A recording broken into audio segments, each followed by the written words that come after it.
Hello, everyone. Welcome back to How to Trade Switch Markets. I'm Shane Vernier, and today we're going to talk about the ORB. We've got a lot of questions today. We've got a new video out on Switch Markets TV, which is the Pine Connector video. Be sure to check that out when you do get a chance. I got a lot of private messages. I'll be sure to get back to those in short order as soon as we are done with the live stream here. But today we're going to be talking about the ORB, the opening range breakout, and how to improve your entries. Now, this is a video that's going to be coming your way probably in the next week or so. We're getting it edited and all cleaned up right now, so it's a nice tight presentation. But I'm going to really show you what's in the video today. The video will be a great way for you to learn because you can watch and rewatch and rewatch. But I'm going to talk a little bit about how to improve your ORB entries today, your opening range breakout entries today. Now, as we look across the markets, I don't really see a whole lot going on. We've got a little bit of movement in the US 30, US 500 sort of flat, US 100 flat, and we're deep into those dog days of summer. And with those dog days of summer, what tends to happen is we see flattened out price action. We see less participation from really big-time participants, and that essentially is what we're talking about here. So we've got a lot going on here. It looks like we've got a little bit of an issue here with our live stream, our description, and our live chat. So I don't know if our live chat is going to go ahead and be up on our platform here, and I don't believe that it is. So if you're watching me on YouTube and you can't see me on the live chat, that's just fine. We still have we got some problems with Restream.io. This runs back to the technical issues we had last week. So I will change the description after the live stream, but this is going to be about the ORB. This is going to be the ORB strategy. So we're talking all things opening range breakout. Hope everybody's dialed in and ready to trade. So for today, not much going on. I mean, realistically, not much going on. There's a few things that we need to talk about. There's a few other things that maybe we don't need to talk about. I touched on a lot of news yesterday, so we're not going to get back into the news cycle, the tariffs, the trade deals, all that stuff was sort of for yesterday. We're going to talk more about that tomorrow with our FOMC live installment, and that's sort of what we're expecting to have. Maybe nothing happen, but I'm expecting a lot of volatility after the release. I'm not expecting anything to happen before it. I thought today was going to be a pretty good trading day, and it is not. So Ralph H., good to see you. Ralph, Bobby Bob, good to see you. Tuku, welcome. Everybody out there in YouTube land, I just don't believe my live chat's working right now, so I'm going to have to go ahead and we're just going to do this one on the fly live, and we'll see if we can get anywhere, and I answer all your questions on accident. But I will show you how to do this. Okay, let me see. Bobby Bob, I just went through how to attach Pine Connector to my Switch account MT5, but it's not working. Would you kindly take it through us? You know, Bobby, that's a long video. It's about 10 minutes long. There's several steps. There's 3 steps you have to do to get up and running. You got to get the Pine Connector free trial. You got to contact live support there at Switch Markets. They have to contact Pine Connector to get you all up and running. And then after that, you have to do the downloads and set everything up the way that it needs to be set up. So what I would say, Bobby, the best thing to do is to go back and watch the video a couple more times, and then you'll have a better opportunity to learn how to trade or learn how to get that Pine Connector up and running. If not, there's also a blog. Our blog is in the description. You're going to want to click on that, and it's got everything written up just like instructions, step-by-step instructions. So that should have you covered. If not, we may have a Pine Connector tutorial one of these days, but it'll take me too long to go through all that stuff, Bobby. So my apologies if you're not getting it to work. There are a few troubleshooting tips, though, that I have in the video that probably should take a good look at. So let me see. Ralph H., good to see you. Steve, good to see you. Lita, always a pleasure, Lita. Okay, I'm going to start off with a basic trade idea. This one's going to be coming your way later on today. I haven't written it up just yet because I want to see exactly how you have what price action you have. Dave F19, good to see you. Hi, Shane. You've been a busy man. Yeah, I'm a little bit too busy. I think we're having some technical issues over there with our Restream platform, and I'm not real happy with it. But that's life. That's the way it is. We're just going to have to go with. I like to have those descriptions up and everything locked and loaded, but it just didn't work today. So, yeah, I'm struggling with technical issues the last 5 days, and a lot going on, though. You're absolutely right, Dave. I am a pretty busy man. So let's take a look at this U.S. oil. This trade idea is going to be coming your way a little bit longer. Alan, good to see him a little bit later today. 38% is right around 68.99. I'll have a formal trade idea drawn up for this U.S. oil CFD a little bit later today, but I think that you all know me. You know how I like to trade, and typically that 38% is going to be a short. It's going to be a short trade, and right now I'm tinkering around with the entry. I'm thinking about which way really to play this. Are we super aggressive and maybe sell 68, 75s, or are we going to wait for really a hard test of this zone?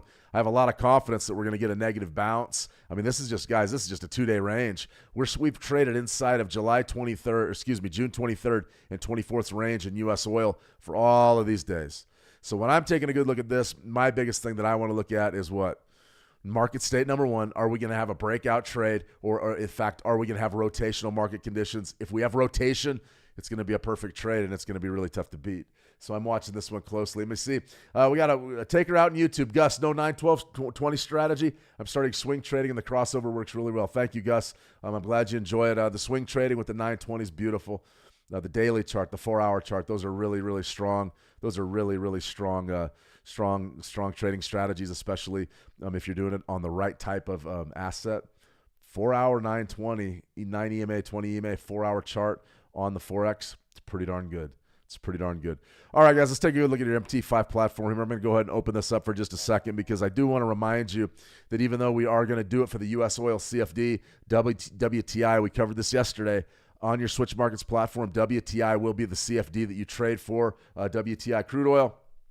And right here, 38%, you're going to see is right around that 70 area. So we're sort of making a break towards that zone. This late summer rally doesn't really surprise me too much, but just remember we are deep in the heart of rotation. And what we've got here is an opportunity potentially to sell once price gets out of disequilibrium. So we're going to have an opportunity to sell, and the big thing that we got to remember is we got to stay diligent and we got to stay patient. We don't want to get in too early. If we do that, we're going to spoil our trade. So that's going to be coming at you later on today. I'm going to go ahead and write that up, probably post it after the market today sometime later on this afternoon, so you'll have it for the London session. All right, everybody, let's go ahead and get on with the program here. Today we are going to be doing a workshop, an ORB workshop. So the ORB is our opening range breakout. Remember, if you want to trade this strategy and any of the others that we put out there, check out switchmarkets.com. They can get you up and running and bring your ambition into focus. Now, right now, I've been instructed to sort of pass along the word that they have what's called, we're not really sure what to brand it and what to call it just yet. But what it is is it is, think of, it's a way for you to deposit and instantly be able to trade without passing the KYC process, which is know your client, and that's when you submit all of your information. The broker gets to know you, you get to know the broker. A lot of folks really want to dive in and start trading right away. They don't want to go through that process, and the Switch Markets has come up with a way where you can do just that. What you're going to be looking at is you're going to be looking at an aggregated wallet, or a segregated wallet, where your funds are going to sit, that you're going to be able to trade off of those funds immediately on a Switch Markets account. Now, your account won't be formally open, but you will be able to trade off of those funds up to $2,500. So it's a way that you can get involved in the markets immediately.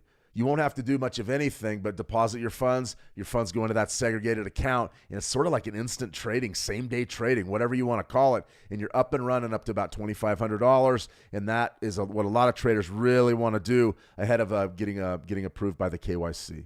So it's a way to get you up and running. Be sure to ask your customer support specialist about that if you are interested in getting sort of involved right away trading. Okay, this is the opening range breakout strategy. If you remember, these are over on our How to Trade YouTube channel. We've got a couple of videos out that we released. Not really getting many views these days, and that's just fine. But there's some good stuff there. What is a chart pattern? That's a good one. How to choose a trading strategy. That can help you choose a trading strategy. Trade the breaks, a real good strategy. Mario Singh, and it's just a pure intraday price action. Strategy, trendline, reversal trading, that's a good one.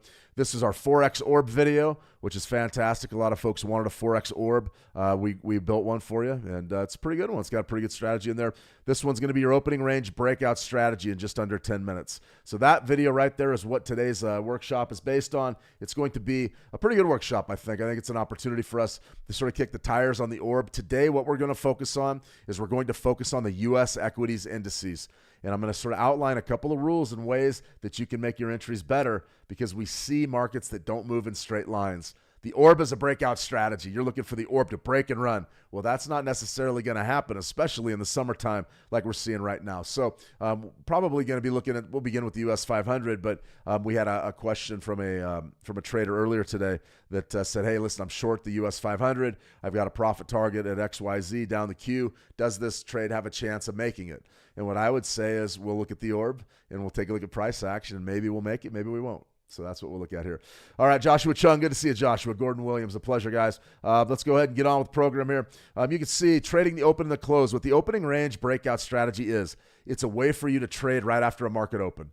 These are the numbers that you need to be looking at for your all times Eastern. These are all Eastern Standard Time. It just translates, I believe it's a 7 hour difference between Eastern Time and I believe a 6 hour difference between Eastern Time and GMT. So you should be in the neighborhood there with those in GMT. Just make the translation for yourself and then look up GMT, and you can find out exactly what times these are in your neck of the woods. Now, the Tokyo Open, you can focus on the Tokyo Open, the London Open, or the New York Open. Ignore the New York close. We don't do that here, but definitely the New York Open and the London Open are certainly two opens that a lot of folks trade, and they base their trading decisions just on that. Now, the two-candle orb, if you remember, just a quick review, the two-candle orb is the first two candles after the open. I get this question a lot. Shane, are you doing the three candles? No, it's a two-candle orb. Okay, so if we open at 9:30 a.m. Eastern and we're using a 15-minute chart, we go 9:30 to 9:45, that's candle 1. 9:45 to 10, that's candle 2. So we're encompassing the first 30 minutes of trade. That's going to be how we make our judgment on which way to play the break as far as our orb strategy goes. You can execute this on any time frame. Just be forewarned that the smaller time frame you go, the choppier price conditions are going to be.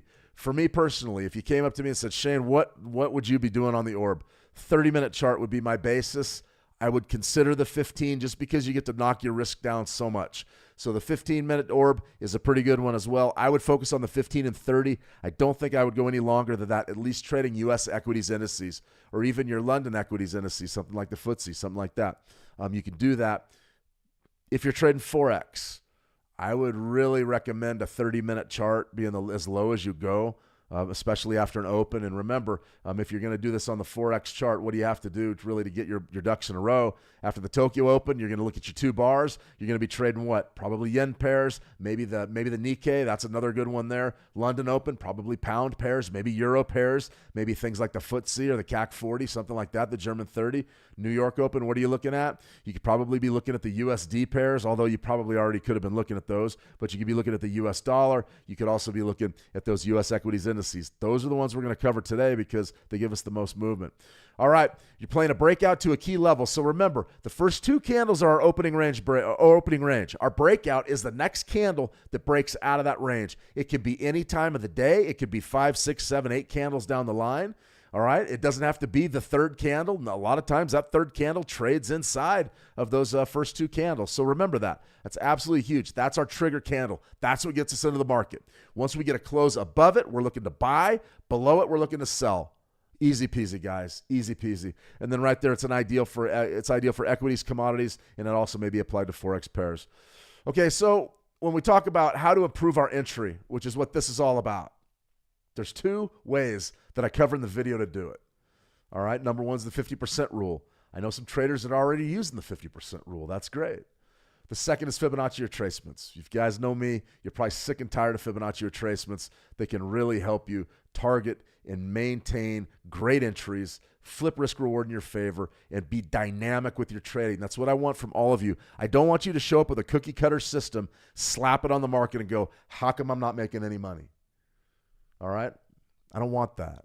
Dynamic. If we're dynamic, our ORB number one's a dynamic indicator. Why? Because it focuses on price action. It's going to be different every day. I like that. That reflects what's happening in the market. The 50% rule, not as dynamic. It's going to be the 50% mark of your ORB. I'm going to show you that in a second. Fibonacci retracements, though, are all the way dynamic. They show you exactly where to buy or sell on pullbacks according to what's happened to price action with relationship to our ORB. I think these are two pretty good ways that you can streamline your ORB strategy. The only problem with these is if you wait, and both of them involve waiting for the price to come back to you, you're going to miss breakaway trades. You're going to miss those breakaway winners. But what you are going to do is you are going to be able to switch, really flip risk reward in your favor, and maybe, just maybe, maintain a lower winning percentage but greater profitability. I'm going to show you how to do that right now. Let's get out to price action. Okay, right here, US 500. I was asked earlier today to break down the US 500. Let's go ahead and do it with an ORB. We've got a 15-minute ORB up here, or excuse me, a 15-minute chart, and we want our opening range breakout to be what? Based on our first 30 minutes of trade, our first two bars right there. Why extend it across the chart like that?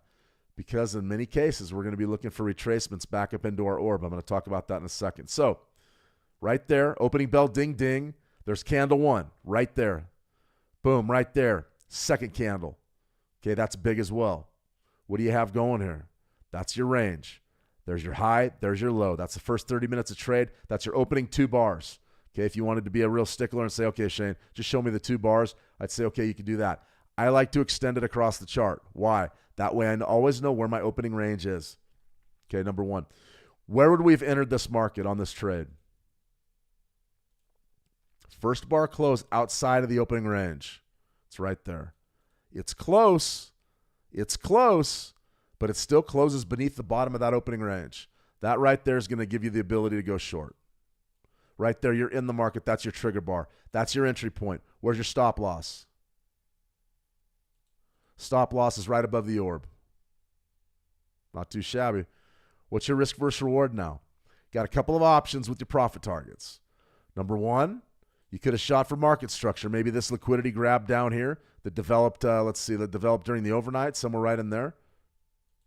You could be looking at that. Okay, you could also be looking at potentially some lows. I mean, you could see where the weekly open. Maybe you're looking and shooting for Friday's low, something like that. You could do that. In either instance, you get filled up. Now, I get a lot of questions about this, and this is really what I'm going to tell you straight up. Your ability to identify risk versus rewards that are in your favor and your ability to stick in these trades until you get paid are what it's all about. It's going to be a function of you being able to hit your profit targets, being able to take your stops, and being consistent with your application of this strategy. That's all there is to it. In this instance, this ORB trade was pretty much good for a 1-to-1. Very close. A lot of folks don't believe in 1-to-1s. I got somebody that was yelling at me on YouTube the other day. I'm not telling you to stick to a 1-to-1 ratio. I'm not. But just understand this. A 1-to-1 is the base for what you have to shoot for. You can't lay more points than you take out of it. You've got to get at least 1-to-1. That's called getting in and getting paid for your risk. at least a 1-to-1. Most breakout traders are looking for 1-to-2s, 1-to-3s, 1-to-4s, 1-to-5s. I had a gentleman yesterday tell me 1-to-7s are the way to go. Okay, great. The problem with the 1-to-7 risk versus reward ratio, and I'm just going to tell you straight up, when you get into rotational markets like we're seeing today, you don't have a chance.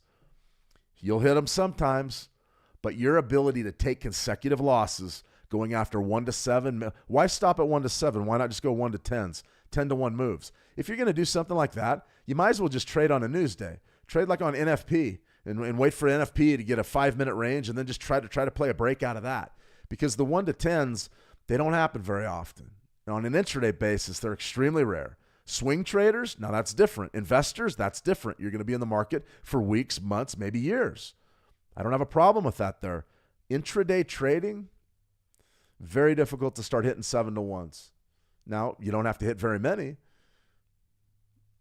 You won't. You'll take a lot of losses. But that's something traders have to find out for themselves. So get in there. Tinker around with your risk versus reward. What are you comfortable with? Now, today what I'm going to show you is how to improve your entry point. Now, what we have right here on the US 500, we got a real clean break. Do I believe that the move is over? I think that it could be. You can see we went right down to Friday's low and we rebounded off of that key level. That would really scare me. I'm not sure that you're going to get any more bearish continuation underneath that, at least not today. All right, if we had a 1-to-1, this would be a winner. This would be an absolute winner, slam dunk winner. I like that. I like winners. A 1-to-2, probably down in here somewhere, and I'm just eyeballing this. Figure out the exact math for yourself before you take these trades. You could be down in here somewhere. Probably didn't get it yet. So if we want to improve our entries, and this is sort of a bad example because you did get a break, let's go to this US 30. All right, our US 30, it's similar. Let's go to the US 100, a little bit bigger break. Let's go to this US 30. So right there, opening bell, ding, ding. You've also got the second 15 minutes. So what do you have here?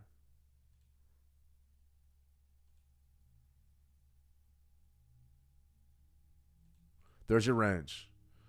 There would be your entry point. Now, the real question becomes right here, and I get this question a lot. Shane, I got a big breakout bar.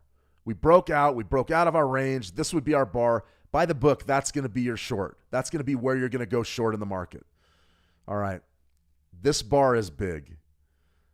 Is that a good idea to go short from this area? And I would say, well, number one, depends on where you think you can go profit-wise. And again, if you're shooting maybe your key levels down there at Friday's low, let's just use that as an example. Let's say that liquidity sweep right there is going to be our profit target. What's it going to take for us to make this trade with some confidence? We've got to have a better risk versus reward than that. If we sell right here and we're only shooting for something down in here, 44.65, look at what we're risking. Stop loss needs to be up above that ORB range for us to be sound, for us to have a sound trade. You could also bring it down right above your trigger bar. That's another way to do it. But look, you're still unbalanced. It doesn't work. That's never going to work for you as a profitable trader. You need to get paid at least a 1-to-1. I can't stress that enough. I cannot stress that enough. Now, if we're tick scalping or you're trying to get a sudden move in price, then that's something completely different. Then that's something completely different, and we'll talk about that on a different video when I'm saying, okay, listen, maybe if we're just playing timing trades and breakout trades, we can grab a few ticks with high leverage and not really worry about our risk versus reward. That's something different. I do a lot of that too. But if you're going to trade a system and a strategy, you better damn well have your risk versus reward idea in your head, know what you're going to do with your stops and your profit targets. It's non-negotiable, guys. These types of trades have three parts. Great entry, all right? That's what the ORB is going to give you, an entry. Stop loss profit target. On this type of trade, do I want to sell down here if this is going to be my profit target?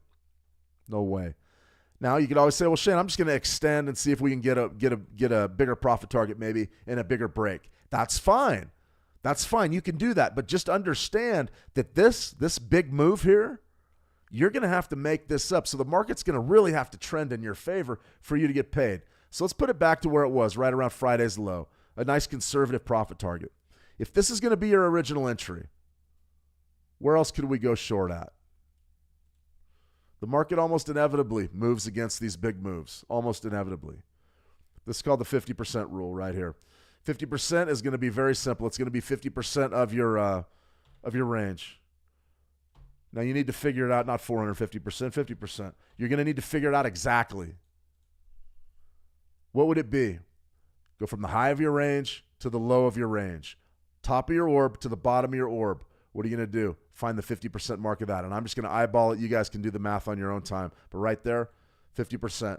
So what does that mean exactly? It means once we get a bar close outside of our range. Now, this is imperative that we understand this. Once you get a bar close outside of your range, that means that the orb's been broken. The breakout is essentially on. All right? Now, do we want to sell down there or maybe wait for a pullback? With the 50% method, you can wait for a pullback. So right here, where would be my entry point? I'm entering at 50% of this range. So as soon as price comes back to the 50% mark of my orb, then I'm selling. If I do that, take a look at what's happened to my profit target, my risk versus reward. All of a sudden, I'm risking maybe, as I say, 44,827 to 44,893. You're looking at about what? 66, something like that. 66, 44,604, somewhere down in there. We have a tremendous runner here. We have a big-time risk versus reward in our favor. Not bad. Is this 15-minute? Is this a great trade? I don't know. If we keep retracing, we're going to get a late-day action, maybe a late-day entry to the short. That may not be bad. What I like to see on this is, let's say, like this first bar goes down here, and then you see an immediate pullback to 50%. Then we're talking. Then we're cooking with gas, and it really does swing things in our favor. But this right here, you're going to look to make what is a 1-to-1 trade or an under 1-to-1 trade, give you an opportunity maybe to get in on, that looks like a 1-to-2 or 1-to-3. That's still doable. All this is a retracement during the mid-session and then a run at your lows. That's doable. So the 50% method is easy to remember. All you do to do this, first 15 minutes, boom, boom, draw your orb. 50% of that line is going to be your entry point. This right here is going to be your qualifier, a bar close outside of your orb, and then you're going to have an opportunity to look at entering right around that 50%. It's pretty good stuff. What else can you do with your profit target? Bring it up to a 1-to-1. Bring it up to a 1-to-2. Why not? You've already traded during this range. You've got a favorable risk versus reward. This type of strategy is how you can really make the orb sing, and you can make it sing in flat markets, which is what we're looking at right now. This is not a breakaway trend day. I know this break looks big and it looks like a big move. It is not. It absolutely is not. So when I take a look at something like this and I see something like this, my eyes light up because I know the options. We could play a conventional orb. What if I brought it up to a 1-to-1? Now I only got to get a little bit of retracement inside of my orb range. That's fantastic stuff, guys. That gives you a chance to trade your opening range. You don't have to rely on a breakout. You could get into rotational market conditions potentially and make a little bit of money trading rotation and not have to be the beneficiary of a 1-to-7 or a 1-to-6 breakout. To me, that's smart trading. The next question would be, okay, Shane, what is so special about your first two bars after the open? And I would say after the U.S. Open, the initial 30 minutes of Wall Street trade is absolutely hugely important. There's no question about it. That sets the tone for the rest of the trading day. If it's a great big range, then something like this is going to work really well for you. If it's a real tight range, then we might miss that breakout, and then maybe we just take the breakout to begin with. And that's going to be in a future video, how to judge your orbs and adjust your strategy accordingly. It's very, very important that you know how to use these strategies in every situation. This 50% way is a pretty good one. All right, let me see. Yes, sir. Good to see you. Yes, sir. Ordain, thank you for the session. First time here from Cape Town. Good to see you, Ordain. Welcome from Cape Town. Everybody's always welcome. We have a truly global audience here, and it's good to see everybody in there. Late to my strategy workshop. Going to have to rewatch this. Yeah, we're going over the orb. Now, that's just the first way. Second way that we can improve your entries is going to be Fibonacci retracements. Now, Fibonacci retracements, I'm going to show you exactly how to use them with the orb. It's very similar to the pullback to the 50. All you've got to do is understand that the levels are going to be a little bit different, and we're going to focus on levels that are inside of the orb. All right, let's go ahead and do it. US 100 15-minute chart. What do we got? What do we got for an orb right here? Let's see. You can always, if you got volume on your charts, if you put the volume indicator on your charts, you can sit there and go, okay, there it is, bang, bang. You know exactly when the U.S. Open was. Why? Because you see a spike of volume. This is the US 100 CFD. We're going to go right here from the top. Opening 15 minutes there. To the lower 15 minutes, something like this. And then you've got compression, compression. Where is going to be your entry? Conventional entry on this trade is going to be right here. First bar close outside of the orb. All right? Where's your stop loss going to be? It's going to be right up here, above the high of the day. Once again, you can see that's a tremendous risk. That's a big risk. We want to see if we can make that better. Want to see if we can make it better. Now, in order for you to execute using Fibonacci retracements, this is how you're going to be drawing them with respect to your orb. You're going to always work from the top or the bottom of your orb. That's going to be your anchor point, your 100% level.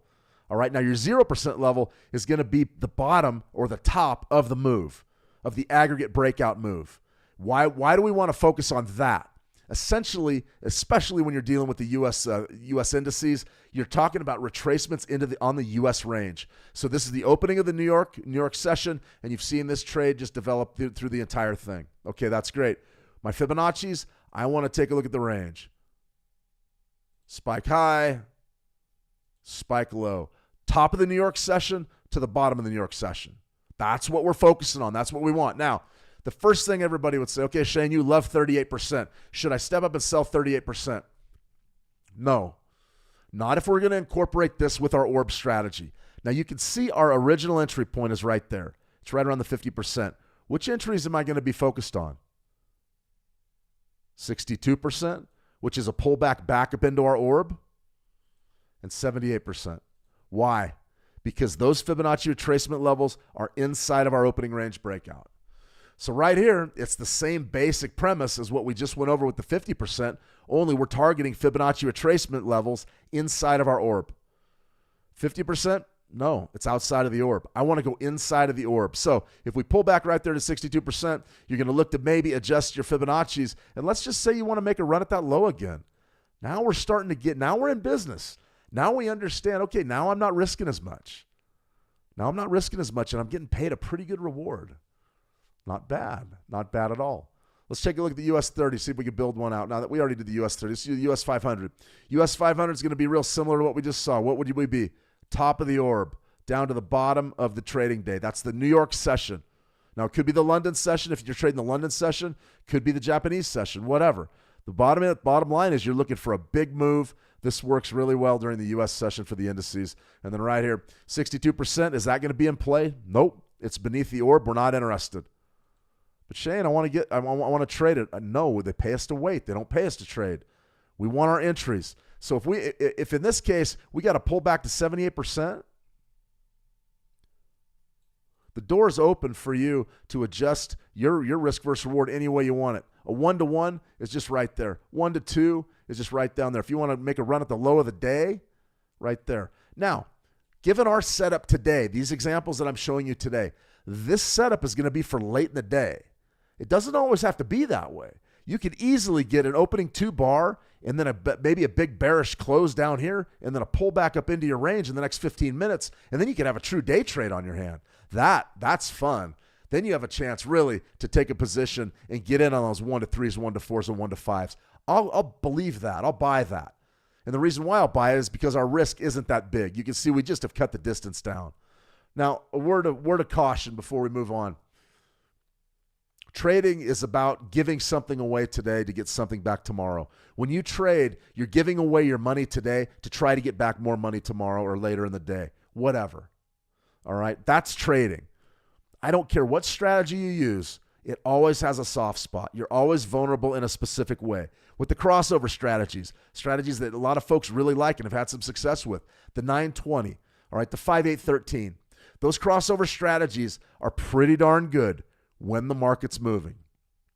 When the market flattens out, you run into trouble. You're going to have more losers than winners. No question about it when the market flattens out. With the orb, okay, especially if you're going to use these retracement strategies to play these orbs, you've got to understand two things. Number one, your success rate's going to go down. Why is my success rate going to go down? Because you're going to miss those breakaway winners. The ones where you get your 15-minute 2-bar orb and then the market just breaks and goes in your direction, you're going to miss those. You're going to miss them because you're waiting for retracements. That's the first thing. So you're going to miss those. The second one is you're going to get in on more losers, and the reason why is sometimes the market reverses.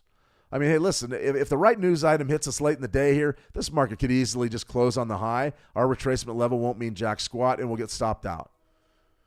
You're going to see more of that happen when you try to trade on retracements than if you just try to trade breakouts.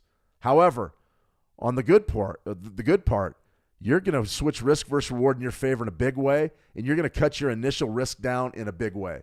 You're also going to let the market settle down a little bit, and you're not going to get caught up in really some of the times the chaos of the first hour or so of the market. So there's a lot of reward here. There's a lot of good things, but there's also some bad things. The market can definitely blow up against you, and if that happens, you're going to get stopped out. But your risk versus reward, if you're a 1-to-1 trader, you probably could be a 1-to-2 trader relatively easily. Shane, what are the success rates? It's impossible to know that. Why? There's so many variables. Is it profitable? Depends on the size of your range, depends on your risk, depends on how the market flows.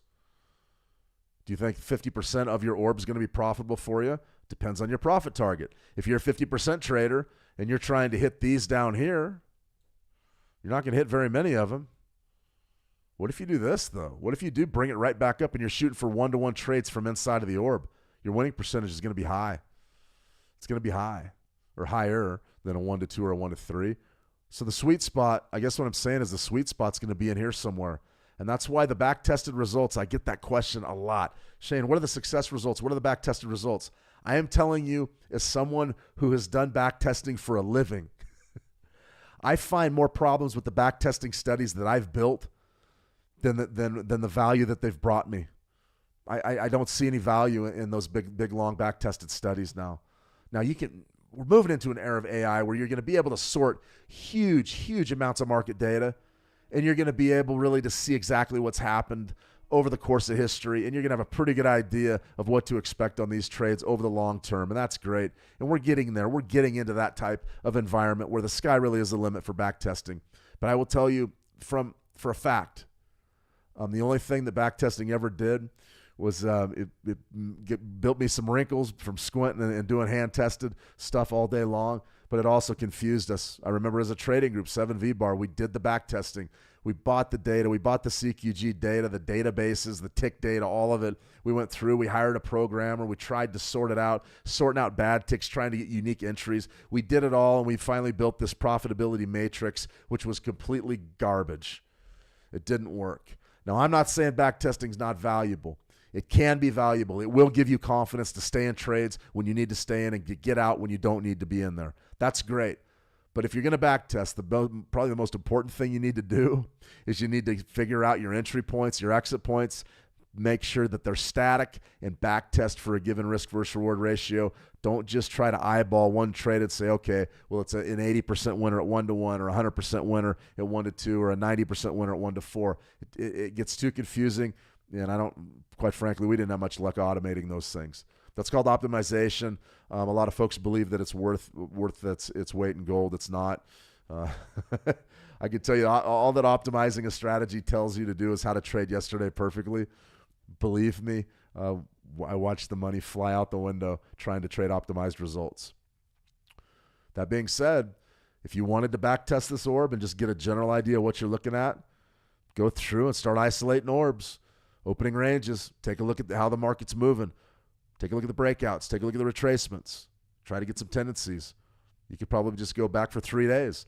I would say 90 or 100 opens would give you a pretty good idea of how things work. That's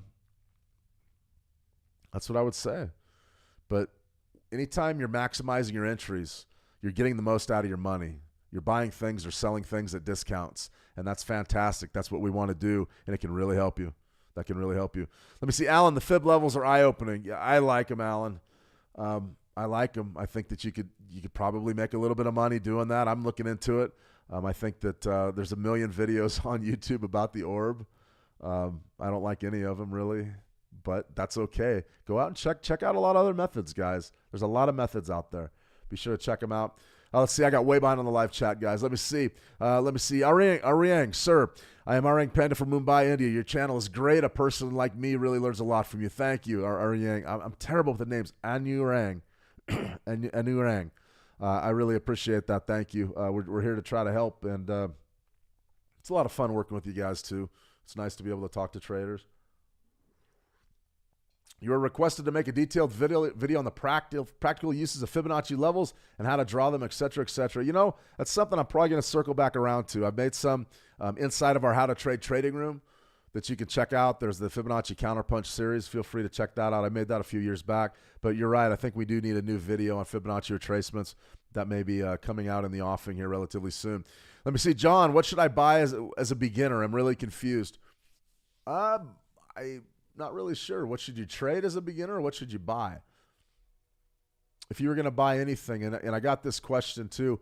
We have a young trader that's starting out, trying to get established in the market, and she reaches out to me regularly looking for certain guidance in areas. A lot of it's about buying programs, buying signals, and buying algo building programs where you can build your own algorithms and then automate your trade. That seems to be what's in vogue right now. The advice that I give anybody is, if it's affordable for you and it's not going to be too expensive, or it's not a stretch of your finances, then feel free to try some of those things out. I don't have a problem with them. I don't bury anybody. I will tell you that if you're buying a black box system, or a system that supposedly has a guaranteed winning percentage and they can show you everything, typically those don't last very long. The shelf life of a black box system is like 3 to 6 months. Something to think about there. Also, as far as the algo trading goes and all that, it is all the rage right now. Everybody wants to build their algos with AI. We have algobuilder.com. Clients of Switch Markets get that free. You're going to be hearing a lot more about Algo Builder in the coming months. But what's very, very important here is that you don't throw the baby out with the bathwater. If you're spending a lot of money trying to buy the holy grail of trading, I'm here to tell you that it doesn't exist. Now, you may very well get in there and be able to make some good money trading one of these systems. I'm not going to say that you can't, but understand that it's a real gamble. And last thing I'm going to say is there's a lot of scammers out there. There's a lot of scammers out there, guys. A lot of folks driving around the big jets, the Ferraris, the Lamborghinis. They're all making $25,000, $30,000 a day. I know of several that are social media influencers. I'm not going to name names because I don't want them to sue me. They have a lot of money, but I can tell by just watching their videos that they're hucksters, they're liars. They're more just personalities than anything. So if you're going to turn your money over to somebody for signals or algo programs or whatever, be sure of it and don't spend too much money doing it. I mean, if they want thousands and thousands, go in and offer them half of what they're asking. Say, I don't know, I'll give you $500. We got a deal. Why not? What are they going to say? No. So that's sort of up to you guys. Be sure, though, if you're giving your money, your hard-earned money away to somebody, make damn sure that they're reputable. Let me see. Ahmed, I found myself searching for every bad minor problem while testing. Bad habits happen. So I stopped testing. That's exactly right. I mean, the hindsight bias that we deal with is just human beings, and the way we perceive things goes back to our psychology thing that we did last Friday. You are a human, and the way that you back test is almost inherently flawed. I mean, it really is. It's really hard to stay unbiased. As far as automated back testing and Forex testers and things, they can be good, but you've got to be sure that the data you're pumping in is good, or else it's just garbage in and garbage out. You've got to be sure that your study is designed perfectly. You have to know exactly what you're looking for, unless your results won't mean anything. So it's back testing is hard. It's not as easy as people think. Believe me, I went down this road for 2.5 years by hand, and I felt like I was a gold pan or a gold miner. I had my gold pan, and I was just trying to find nuggets of gold in the stream, and I could never find them. And that's because the markets are so dynamic and they change so much that you need to be able to roll with the punches. That's why this entry video coming out, I like it. I think it's got a pretty good chance to really help some of you with the orb. That's for sure. Let me see, Daniel, why not split your position into 2 lots and take one at 1-to-1 and let the second one run? Absolutely, Daniel. Hey, great idea. Hey, listen, there's all sorts of things you could do. I mean, let's say right here, you say, okay, Shane, well, I want to make sure that I get in on the breakout, so I'm going to go ahead and take half of my position here, and then I'm going to backload the other half of my position on a retracement. I would tell you that you're adding to a losing position. You are, especially if you add here and then the price retraces against you. I don't particularly like that in the derivatives markets. Stocks are different. We can do different things with stocks. But let's say that you wanted to go ahead and add to your position just from up here, your initial position, and say, okay, I'm going to rock 4 lots. 5% of my account balance. I want to go ahead and sell 4 lots. I'm going to take 2 off at 1-to-1, and then I'm going to put some runners on. No problem at all with that. I like that. That's fantastic. That gives you a chance at the big money. My personality, I learned over the years, I just wanted to take what I was going to take right away. That's what suits me. So my 4 lots, I would probably just be looking to take my money right up front. Now, I'm not going to get in on the big runners, and people are going to say, oh, Shane, you left so much money on the table. I'm not worried about it. There's always more trades. There's always tomorrow. Believe me. I mean, there's always tomorrow until there's no tomorrow. And if there's no tomorrow, I'm not worried about it anyways. That's the way it is. Let me see. Yes, sir. If you trade on lower time frames, how can you determine if you're in a range-bound market? Absolutely right. That's a great question. Me personally, I look at the tote board. I look at the tote board, see this percentage change over here. Okay, negative 0.44, negative 2.3, negative 6, negative 1.5. We're in rotation. We're not trending. We may trend towards the end of the day. Right now, the US 30 is sort of tanking, but you're still only down about 0.5%. I mean, a trend day for me is 2%, 1%, 1.5%, 2%. Do we get there? Maybe. It's possible. I doubt it. Maybe. But as far as on short time frames, how do we tell if we're in rotation? I look at the bigger picture. I know multi-time frame analysis when I'm getting involved, what the markets are doing. The US 30 coming into this, pretty good volume here. Nice big run up, but flat. And then we sort of had a decent, look at this though. This run up right here and then reversal. That's sort of really choppy, isn't it? Happened right around 45,000. Couldn't get established up there. Now we're selling off. So a lot of folks are going to say, Shane, this is a trend. And I'm going to go, no, it's not. How is it a trend? I mean, if you were going to say anything's a trend, it's an uptrend here. But on a 15-minute time frame, that's really hard to say. So to answer your question, yes, sir, I'm looking at my tote board. If I see that the markets are up 1%, down 1%, up 1.5%, down 1.5%, okay, I'm immediately thinking trend. Are we trending? And the other thing you can do, especially to sort of streamline your approach, if you're having trouble working that orb, that 15-minute orb, work a 30-minute orb. This 30-minute trade right here, boom, boom, it's the same trade essentially. You just gave it 30-minute blocks. There's your opening 30. There's your second 30. You gave it an hour. The hour, how do I know that that's flat? You've got an opening 30-minute, a retracement here, and then we traded a real tight second 30 minutes B period before we broke. That's absolutely rotation. Absolutely rotation. So to me, I mean, that's a pretty 30-minute orb. There's your breakout. And if you're trying to trade retracements on this, you didn't get them. The market's coming off. What's happening with the US 500? Same type of thing. We're moving down now. So like I said, it's going to be one of those things that there's trade-offs. You give a little here, you take a little here. The one thing you will miss trying to trade improve your entries on the orb is you're going to miss the breakaway winners. And this is one of those situations where, yeah, it really never did get back up into our orb and it's just trending down. That's fine. You can't get them all, guys. If you want to be a pure breakout trader, go for it. Just trade the orb as is. If you want to improve your entries, and to answer your question one more time, yes, sir, a flat market, let's say we have a 15-minute orb, and this thing just sort of trades inside of our market for most of the day. That's a pretty good indication that maybe we're not going to break. Maybe we don't get a break until the end of the day. Interesting stuff. Orb's a fascinating strategy. A lot of people really love it. A lot of folks on YouTube say that they're experts, and a lot of folks are. There's a lot of different ways to build those opening ranges. I showed you one right there that really goes back to the pit days. Typically, they didn't use 15 minutes. They used 30 minutes back in the pits. They would watch a full hour of trade up on the big board, and they would establish their range. And remember, there was no real charts or anything. They were just writing down the highs and the lows on their pads, working out some basic range numbers and trying to figure out, okay, are we going to go down towards yesterday's low or yesterday's high? Are we going to break towards? What are we going to do?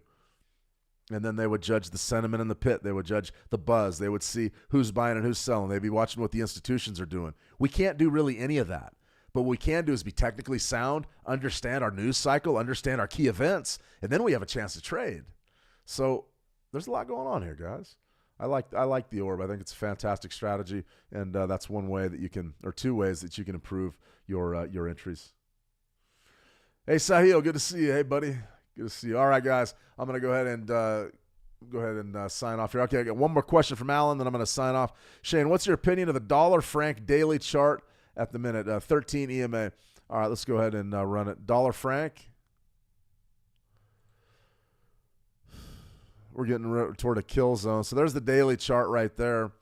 You can see that it's almost a Bollinger W. There would be your initial bearish move. I guess I could pull the chart up. Initial bearish move right there, and then there's your pullback right there. This maybe you could say that was a bid right there. That's sort of tricky. That would be your second low, or you could do something like that. Is it bullish or bearish? I mean, you're definitely seeing the U.S. dollar make a move right now. You're welcome, Bobby Bob. You're seeing it make a move. For me,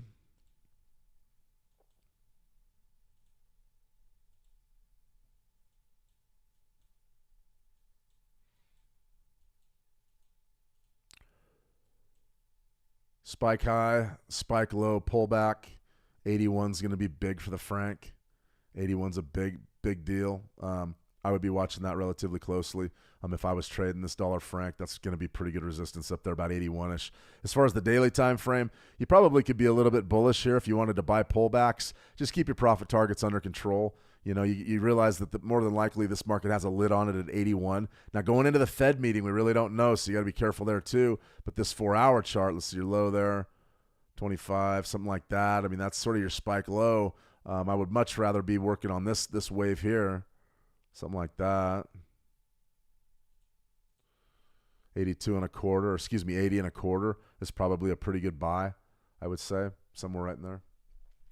All right, everybody, I'm going to go ahead and sign off for a while. Let me see. Caesar, thank you, from California. All right, well, I'm up in Dillon, Montana, so I'm about, I don't know, off of I-15, I'm probably 10 hours north of you, 12 hours north of you, maybe further. No, it's probably 9 hours from here to Vegas, so yeah, I'm probably 12 to 14 hours, 15 hours north of LA, something like that, depending on how fast you're going. You're absolutely welcome, Caesar. Okay, guys, I'm going to go ahead and sign off right now. We've gone way long. We've got a lot of other fish to fry today. Let me see, sir, according to you, which country is a Forex crypto trading friendly country where the tax and regulations are traders friendly? That's a long question, Anurag. I would really have to look into that. I know that the crypto sphere is changing dramatically here in the United States. The tax situations are changing and everything, so you got to be real careful. That's a great question, though. I'll have to look into that and maybe get back to you tomorrow. All right, guys. You're welcome, Lita. All right, everybody. Have a fantastic trading day. Trade the action well, and we'll talk soon. See ya.